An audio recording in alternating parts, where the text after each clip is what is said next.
May paraan sa math na madaling gamitin. Kung may x squared lang ay solve agad natin. Walang middle term, walang problema. Extract lang ng root, ayos na tara. Kung ang form ay square, di kuske, kunin lang ang root na magkabilang side. Okay, magdagdag ng positive, negative sagot mo. Kasi square root na number may dalawang combo. X squared equals 25, x equals positive, negative 5. Sabay ang positive at negative, diba? Kung may number sa x squared, wag malito. Divide mo na bago ang square root mo. Halimbawa ay 4x squared equals 36.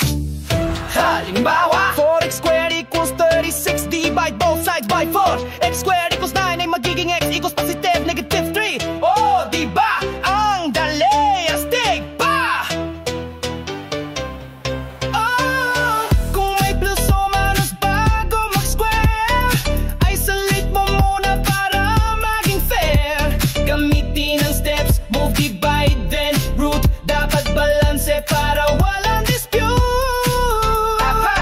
X squared minus 7 equals 9. At 7 magiging x squared equals 16. Square root ng both sides, x equals positive, negative 4. Laging may positive, negative kapag nag-root ka. Huwag kakalimutan baka magkulang pa. Kapag decimal isulat ng tama, exact or approximate, okay lang yan basta wasto ka. Extract, extract, solve na